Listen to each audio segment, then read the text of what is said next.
provient de vous. Oui, enfin, des fois, vraiment, c'était un petit peu une obligation. Je savais même pas qu'à ce moment-là, que j'allais pouvoir faire une chanson pour enfants. C'était un truc particulier pour moi. J'écrivais des chansons pour les adultes. Et puis un jour, j'ai eu un fils, et ce fils, quand il a eu 5 ans, je lui ai écrit une chanson parce que sa petite sœur est arrivée au monde. Et j'ai fait une chanson qui s'appelle Ma petite sœur est jolie. Et il chantait tout le temps avec moi. Et j'ai voulu garder un souvenir de sa voix. Ça aille plus loin, je pensais pas que ça irait. C'est mes amis qui m'ont dit, écoute Henri, il y a quelque chose dans cette chanson. Vas-y, continue. Quand, même ici, à France Info, la rédaction a su que vous veniez, il y a eu énormément d'enthousiasme. Ça vous touche, ça Oui, beaucoup. Vous avez accompagné plusieurs générations, encore aujourd'hui, ils sont fans de vous. Quand je vois ce qui se passe pour moi, je regarde un peu autour de moi. Je me dis qu'il y a beaucoup de chanteurs qui font des choses complètement éphémères et qui vont disparaître et être oubliés très rapidement. Et là, il se trouve que c'est pas le cas. Et je me retrouve devant 4 générations maintenant, avec des gens devant moi. Il y a un grand-père qui a mon âge, aux alentours de 80 ans, et son fils qui a 55, et son fils ou sa fille qui a 30, et son fils ou sa fille qui a 50. Donc voilà, ils se retrouvent à la sortie du spectacle. C'est Salvatore Adamo qui vous repère en premier. Et en même temps, ça vous donne envie de venir à Paris, de vous essayer aux terrasses du café. C'est sans doute le public le plus difficile, celui-ci. Vous avez appris votre métier comme ça, justement, en affrontant le plus difficile pour commencer. Oui, c'est ça. C'est vrai que j'avais des copains, 2 ou 3 copains ici à Paris. Et je dis, je fais quoi avec ma guitare, mec? Tu vois, tu restes devant le bistrot, comme ça, sur la place, avec ta guitare. Et là, il y a des artistes qui passent. Et il me dit, tu verras, si jamais le patron est embêté parce qu'il y a un artiste qui a pris un peu de retard, il va t'appeler, il va te donner une guitare, puis tu te diras, viens, chante 3 chansons, puis comme ça, je peux savoir ce que tu sais faire. C'est ce que j'ai fait. Je suis monté sur scène. Il est là, il a dit que ça va lui faire du bien. J'ai fait quelques semaines à la Contrescarpe. Ça va nous faire du bien. Démarre avec le titre Passe le temps. Quel est votre regard sur le temps qui passe alors, Henri Dess? Je peux en parler parce que je pense que tout le monde ne le sait pas, mais je suis mort une première fois et je suis pas mort. Donc en fait, j'ai pu vivre ma mort. Amen. On s'aperçoit que le temps passe. Ça va nous faire du bien. Ça va nous faire du bien. Je pleurais sous cette chanson parce que tout d'un coup, elle s'aperçoit que le temps passe. Elle arrive bientôt à la cinquantaine et puis elle voit ses enfants partir de la maison et ça lui fait peur un peu. Ça fait pas peur cette chanson en même temps que ça vous met les pieds en place quoi, pour dire voilà, le temps passe, il faut faire avec. Le fait justement de ne pas être passé loin, est-ce que ça a changé votre vision et votre regard sur la vie? Bon, j'ai eu l'impression que la vie m'a donné une pièce de plus à mettre dans le bastringue et que autant profiter bien. Donc en fait, j'ai eu la chance de m'en sortir grâce à mon ami Nathalie qui m'a fait un massage cardiaque qui a duré 9 minutes. C'est énorme. Puis après, moi j'ai eu envie de devenir bien. Donc en fait, j'ai une discipline de vie extrêmement sévère concernant mon sommeil, mon alimentation. Et c'est peut-être pour ça que je suis pas bien. Je voudrais que vous parliez de la chanson L'Adieu. C'est une chanson qui est très particulière dans cet album, qui a vraiment une dimension extraordinaire. Bah écoutez, mon épouse m'a quitté il y a maintenant 6 ans. Et quand elle m'a quitté, évidemment, c'était une grande douleur. On a vécu 55 ans ensemble. C'est elle qui m'a accompagné à Paris quand les moments étaient difficiles. Et moi, je lui dis, non, ce mot-là, tu ne peux pas le dire. J'aime pas ça. Elle écoutait, mais elle disait rien. Et avec le fait qu'elle ne dise rien, je comprenais dans ses yeux qu'elle avait aimé quelque chose là-dedans, que je pouvais aller jusqu'au bout. Et quand elle est partie, c'était pour moi une espèce de trou béant terrible, quoi. Et j'ai fait cette chanson qui s'appelle L'Adieu, qui raconte un petit peu ce qui s'est passé à l'hôpital quand on s'est retrouvé toute la famille autour de son lit et on savait qu'elle allait partir et on est tous allés l'embrasser. C'est un peu ça qui m'a donné envie d'écrire cette chanson. Dans cet album, justement, on a le sentiment que l'écriture est différente, mais en fait, c'est le sujet qui change. Je crois que c'est la première fois que vous vous livrez autant. C'est toujours la musique qui m'a amené l'idée des chansons. J'écris la musique et la chanson, quelques mots viennent se coller. Là, pour ces chansons-là, c'était uniquement les mots. Et tout d'un coup, ces mots sont arrivés. Et puis, tout d'un coup, ces mots, ça ne pouvait pas raconter une histoire à des enfants parce qu'ils n'auraient pas compris, ils n'auraient pas assez vécu pour comprendre ça. Pour les chansons pour enfants, j'essaie de comprendre leur monde. Et je raconte leurs petites peines, leurs blagues, etc.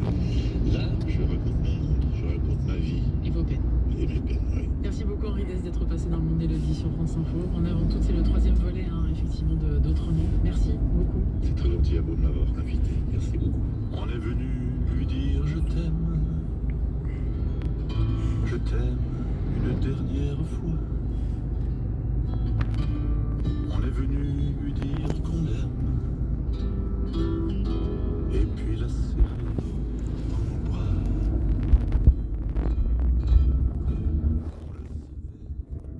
Henri Dess, pour les adultes, cette fois-ci, invité du monde d'Élodie à réécouter sur franceinfo.fr et l'appli Radio France.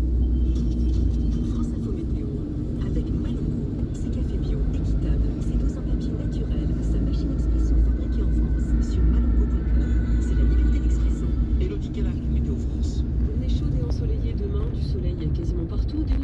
même vers le Languedoc-Roussillon. Et puis le ciel se voilera progressivement sur le nord-ouest jusqu'à l'Aquitaine, au Poitou, à la Touraine et au Pas-de-Calais. La pluie s'inquiétera sur la Bretagne et le Cotentin. Le vent de sud jusqu'à 70 km/h sur la côte ouest, 80 vers la vallée du Rhône et 100 sur les Pyrénées. Les températures monteront nettement, déjà 10 à 15 degrés le matin, jusqu'à 22 à Biarritz. L'après-midi, il fera souvent 24 à 28 degrés, 27 à Paris, Belfort, Orléans, Clermont-Ferrand, Bordeaux, Grenoble, 30 à Bayonne. Ce sera moins chaud sur le nord-ouest et en Méditerranée avec 15 à 23 degrés. Dimanche, baisse des températures par l'ouest avec l'arrivée des pluies, 15 à 22 degrés attendus, mais il fera encore 24 à 27 degrés à l'est. Elodie Calac, Météo France. Et c'est Nicolas Caillard qui est avec vous jusqu'à 20h sur France Info. Bonjour Nicolas. Bonsoir Ercine, bonne soirée à vous. C'est le début des vacances, notamment pour les élèves de la zone C. Ce soir, profitez-en, soyez tous les bienvenus. On va faire le tour de l'actualité de ce vendredi 5 avril. Il est pratiquement 17h. France Info, 17h, 20h, Nicolas Teillard.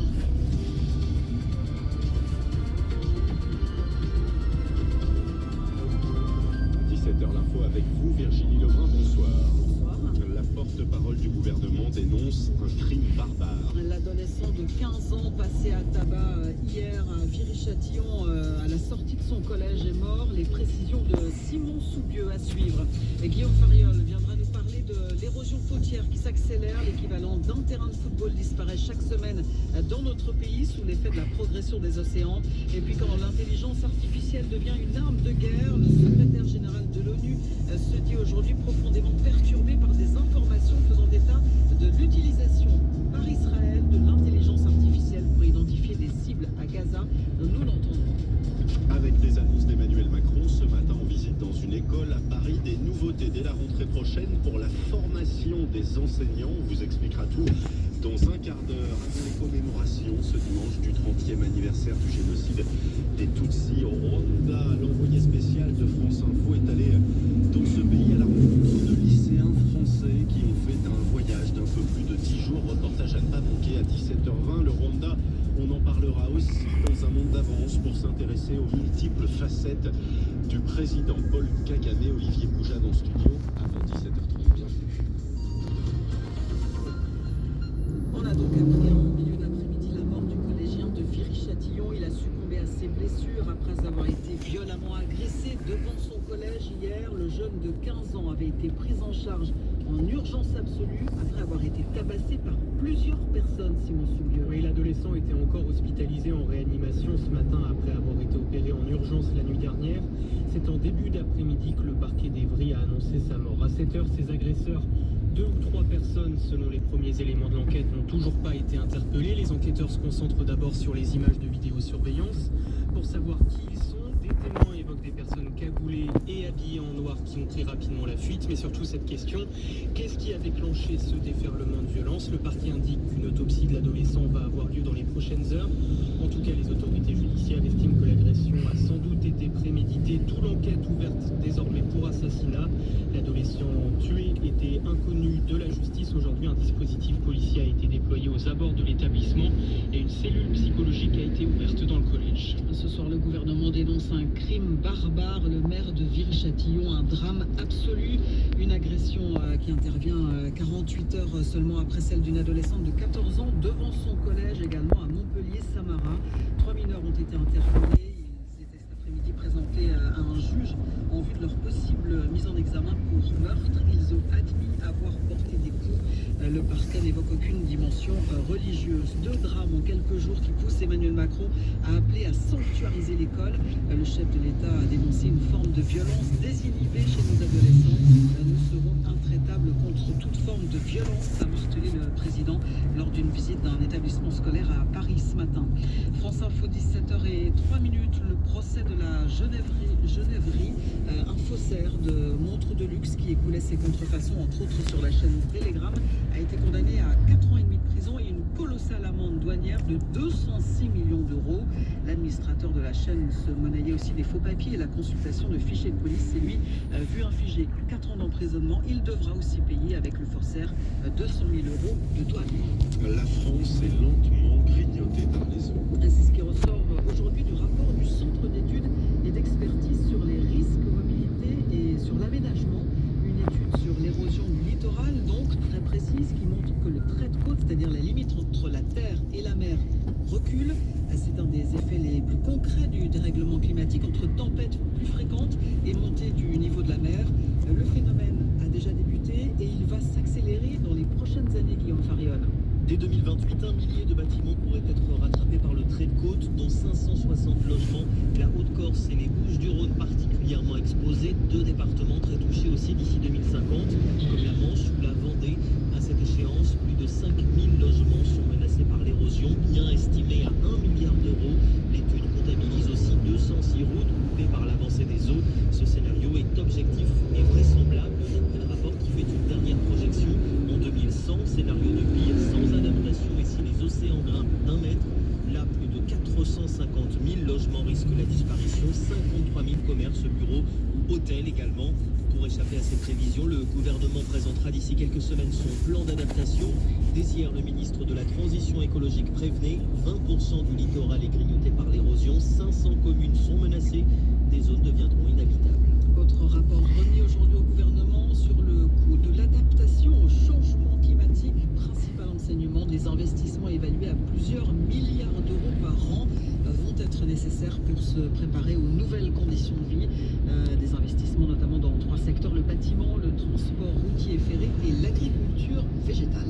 Cette question au Proche-Orient, Israël a-t-il utilisé l'intelligence artificielle pour identifier des cibles à Gaza? Le secrétaire général des Nations Unies se dit en tout cas profondément perturbé par cette information, si elle se confirme, alors qu'après bientôt 6 mois de guerre dans l'enclave palestinienne, eh bien la bande de Gaza est au bord du précipice. Antonio Guterres dit aujourd'hui refuser que des décisions de vie ou de mort soient déléguées à des algorithmes.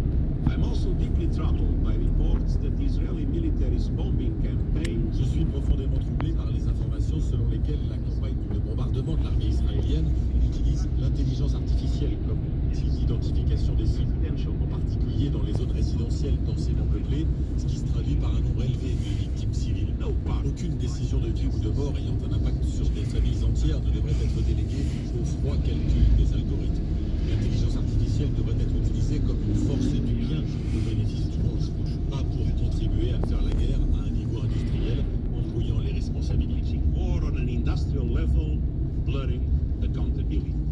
Antonio Guterres, le secrétaire général des Nations Unies, 4 jours après la mort de 7 humanitaires dans une frappe israélienne sur la bande de Gaza. L'armée israélienne affirme qu'elle visait un homme armé du Hamas tirant depuis le toit d'un des camions d'aide. Elle admet avoir commis une série d'erreurs graves. Un séisme de magnitude 4,7 a frappé la région de New York aujourd'hui. La mégapole américaine a tremblé quelques secondes en plusieurs endroits. Aucun dégât important ni blessé n'ont été signalés pour l'instant. Retour en France avec le début des vacances de printemps pour les académies de Paris, Créteil, Versailles, Toulouse et Montpellier. La circulation sera difficile ce soir et demain. Bison Futé hisse le drapeau orange pour l'Île-de-France. Des vacances qui s'annoncent presque estivales. Les températures vont continuer de grimper. Demain, on annonce jusqu'à 30 degrés dans les Landes, le Pays Basque, le Béarn. De quoi redonner le sourire aux glaciers après une baisse des ventes l'an dernier de plus de 3%. Sophie Ovigne, plus de 60 000 consommateurs avaient renoncé à s'offrir une glace. Elles arrivent dans les bacs des supermarchés pour les vacances scolaires. 70 innovations, 20 de plus que l'an dernier. Alors les tendances cette année, miel, arôme de date, de myrtille, des mini-formats pour ne pas attendre l'heure du dessert, mais aussi des assemblages copieux. Timothée Argentet, secrétaire général du syndicat des glaces. C'est-à-dire qu'on va avoir des inclusions de pâtisserie, on va avoir des cônes avec du coulant caramel à l'intérieur. La période l'année dernière fait que le contexte était assez morose. Donc voilà, les Français ont besoin de réconfort aussi. Ça passe par justement cette ultra-gourmandise malgré l'inflation. Avec même des inclusions de chamallow ou de spéculoos. Mais pour ajouter du chocolat, ça va devenir de plus en plus cher avec l'envolée des cours du cacao. Fabrice Ducasse est directeur général de Fronnerie, numéro 3 mondial des fabricants de glace, avec Nestlé, Extrême, Mystère ou encore Smarties. Ce n'est pas encore compliqué dans les productions jusqu'à juillet et août. Et bien évidemment, les cours annoncés pour 2025 engendreraient des hausses du prix du chocolat, qu'il soit blanc, lait ou noir, qui commenceront à augmenter dans les glaces sur le dernier trimestre 2024 pour atteindre le pic au premier semestre 2025. Donc pour les bûches glacées de Noël, augmentation des prix en vue. Des glaces qui coûtent cher, de plus en plus cher, mais qui ne devraient pas trop gréver le budget de Bernard Arnault ou de Françoise Bettencourt-Meyer, héritière de L'Oréal. Ils restent tous les deux l'homme et la femme les plus riches du monde. Forbes publie aujourd'hui son classement annuel. Selon le magazine patron de LVMH,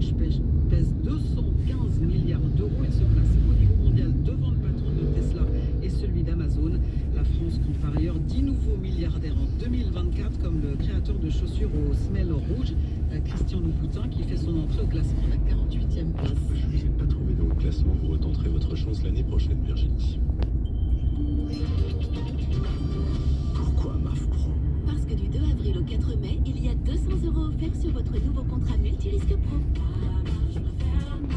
Conditions de l'offre sur MAF.fr. Chez Picard, cela fait 50 ans que nous nous engageons à défendre l'amour du bon.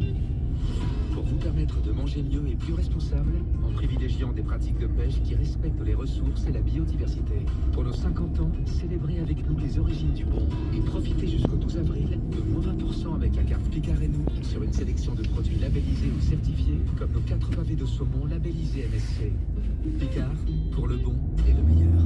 Modalité sur picard.fr. Pour votre santé, bougez plus.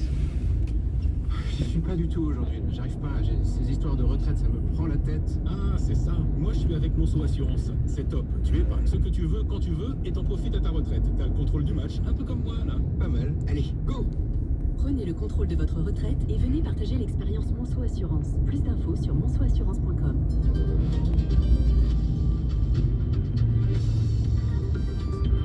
France Info. 17h, 20h. Nicolas Teillard. Commotion et colère à Viry-Châtillon après la mort d'un collégien de 15 ans roué de coups hier dans la rue à la sortie des cours. Vous entendrez le maire de la ville dans un instant et puis nous reviendrons sur ces annonces d'Emmanuel Macron qui veut réformer la formation des enseignants dès la rentrée prochaine. Explication, réaction dans les prochaines minutes. Il est 17h10, bonne fin de journée, bon début de week-end et même peut-être de vacances. On vous rappelle l'essentiel avec le fil info et Virginie Lebrun. Le collégien de Viry-Châtillon est mort. Il a succombé à ses blessures après avoir été violemment agressé devant son collège hier. Le jeune de 15 ans avait été hospitalisé dans un état très grave. Il a été passé à tabac par 2 ou 3 personnes qui ont ensuite pris la fuite. C'est un automobiliste qui a donné l'alerte après avoir vu le groupe sortir précipitamment d'une allée et qui a découvert le collégien allongé au sol inconscient. L'enquête est désormais ouverte. Des chefs d'assassinat et de violence en réunion. Ce soir, le gouvernement dénonce un crime barbare. La ministre de l'Éducation se dit profondément bouleversée. Le maire de Viry-Châtillon déplore un drame absolu. 4 jours après la mort des humanitaires dans une frappe israélienne sur la bande de Gaza, l'armée israélienne affirme qu'elle visait un homme armé du Hamas tirant sur le toit d'un des camions d'aide que les collaborateurs de l'ONG américaine escortaient. Elle admet avoir commis une série d'erreurs graves. 2 officiers impliqués dans cette bavure vont être limogés. Le couple de touristes français porté disparu il y a 3 semaines au cours d'une randonnée sur l'île de Madère a peut-être été retrouvé. Le corps d'une femme a été découvert hier dans une zone montagneuse, celui d'un homme aujourd'hui. Un séisme de magnitude 4,7 a frappé la région de New York aujourd'hui. La mégapole américaine a tremblé quelques secondes. Pas de dégâts ni de blessés à signaler pour l'instant. Il avait passé la nuit à l'hôpital dans un état grave. Le collégien de 15 ans tabassé hier après-midi non loin de son collège de Viry-Châtillon est mort. On l'a appris cet après-midi. Cet élève de 3e a été roué de coups hier par plusieurs personnes à la sortie des cours. Des agresseurs manifestement cagoulés selon les premiers témoignages recueillis par les enquêteurs qui soupçonnent une préméditation. C'est devant le collège de cet adolescent que le maire de Viry-Châtillon, Jean-Marie Villain, a pris la parole il y a quelques minutes. C'est dur de parler d'un gamin. Il y avait juste tout pour avoir une vie agréable, une belle vie. Et puis là, finalement, il y a quelqu'un qui se décide de faire autrement. Il y a des fous furieux qui disent que pour X raisons, j'ai le droit d'enlever la vie. Il y a des gens qui se sont battus justement contre ça. Parce qu'il faut qu'on trouve des solutions. C'est pas facile. Il y a des législateurs, il y a des ministres. Nous, on est là pour essayer de mettre en application tout ce qu'ils nous demandent de mettre. Et puis vous voyez, c'est pas encore suffisant. On arrive encore à avoir un gamin qui sort de l'école et qui se fait massacrer comme ça. Ils n'ont pas le droit de faire ça. Il faut apprendre aux enfants, quand ils sont jeunes, il faut leur apprendre que oui, il y a le bien, puis il y a le mal. Et puis le mal, on n'a pas le droit de le faire. Et surtout quand on le fait, on est puni. Donc il va falloir peut-être nous réapprendre à vraiment punir, à être fort, à être ferme aussi. Parce que c'est pas pour être ferme et pour être méchant avec eux, c'est pour leur apprendre que dans la vie, il y a des choses bien, il y a des choses mal. Ces choses mal, on n'a pas le droit de les faire parce que c'est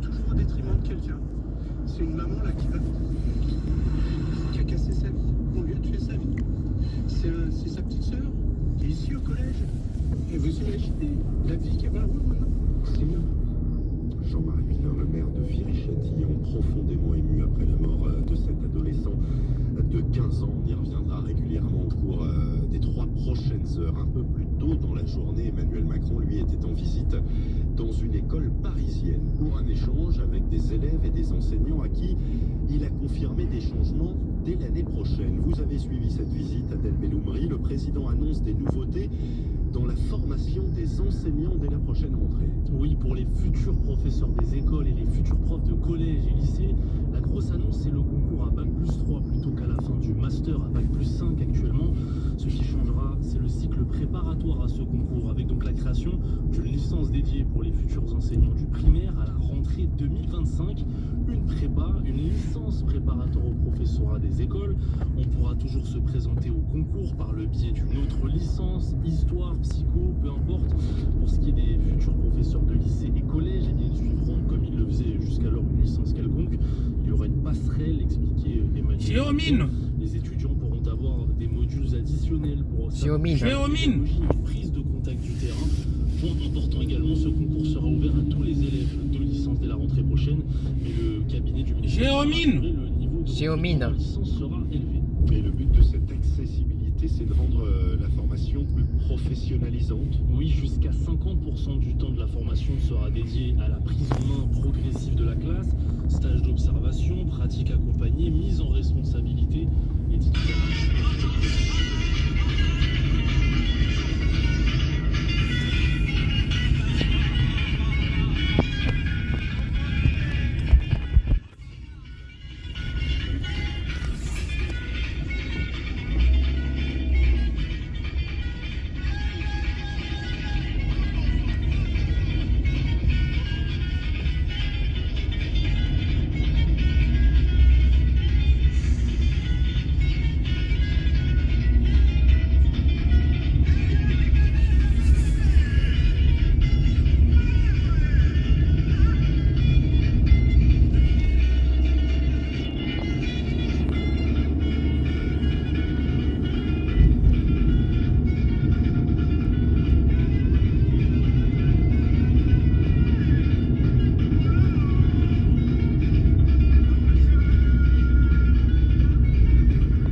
part des ventes de gaz est en augmentation de 130% par rapport à l'année dernière.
Qui balabala. Qui balabala. Qui balabala. Ces virus-là, vraiment, ça me fait chier. Aujourd'hui, on a un ROI autour de 9, ce qui est hyper bien. C'est-à-dire que quand on dépense 1 euro, on gagne 9 euros net.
Terminé. À lundi. Allez, bonnes vacances. Voilà.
Demain.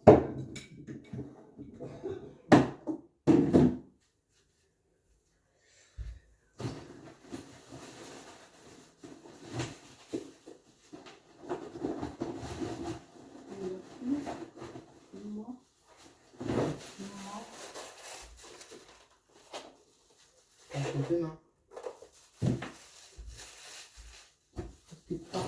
Parce que demain.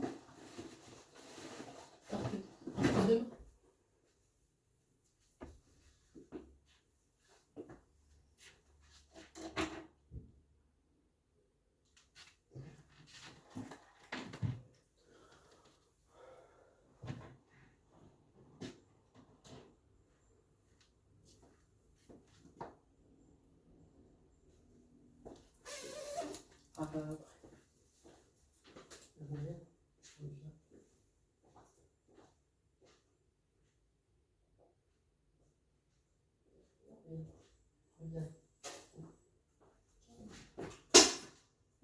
Oui.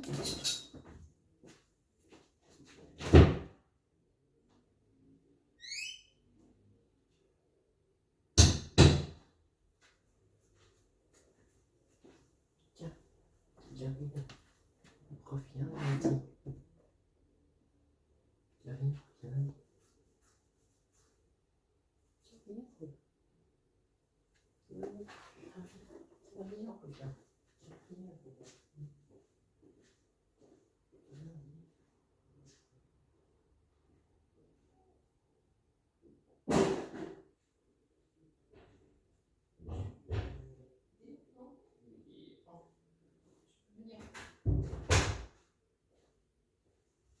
À la tour, tu veux venir? Tu veux venir?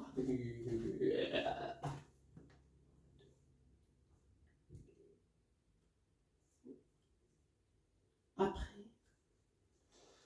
faut qu'on ait. Après. Et après, il faut qu'on ait. Passer. Passer chez le coiffeur. Chez le coiffeur. Faut qu'on aille passer chez le coiffeur.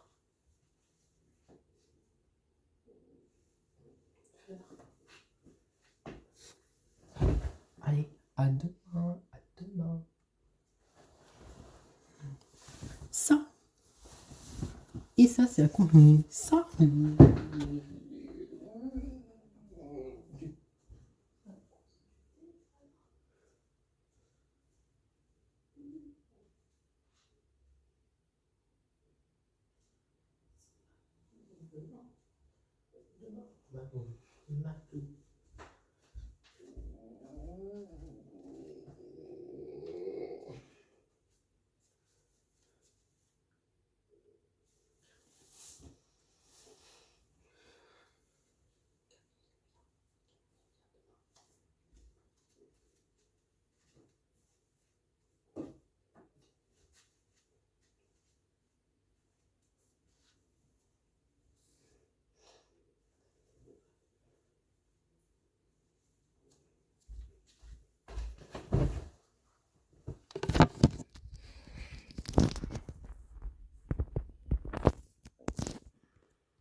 Viens.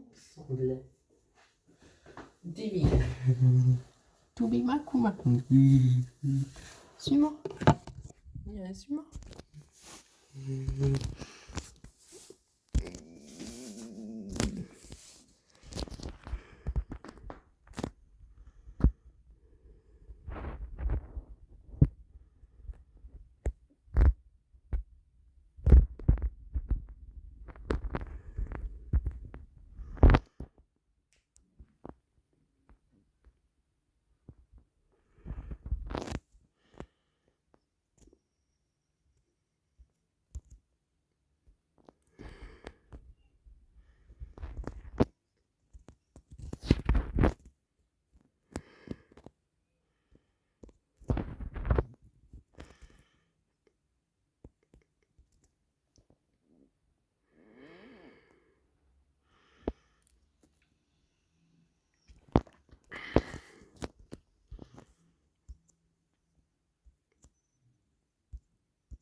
C'est mieux pour un pyjama.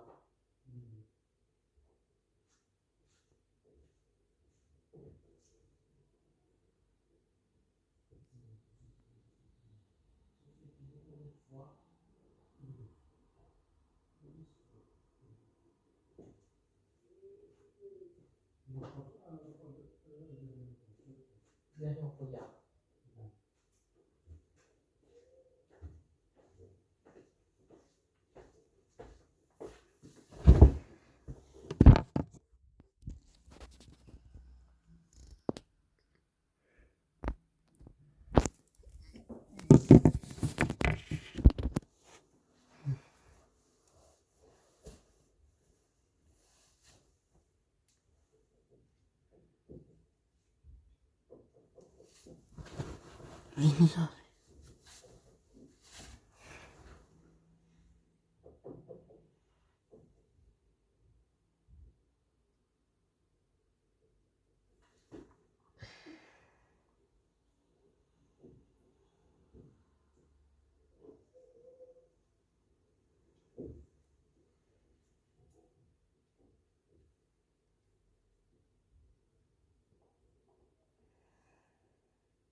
La pomme.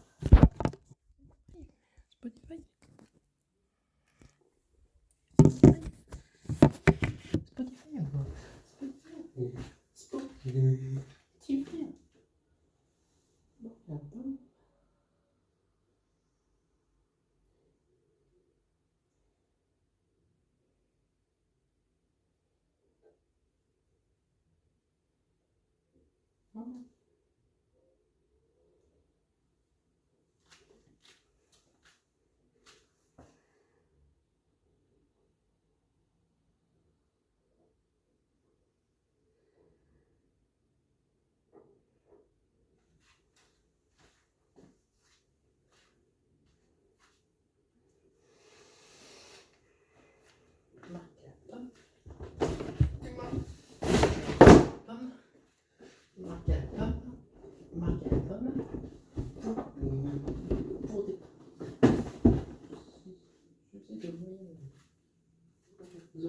Européenne. Cause.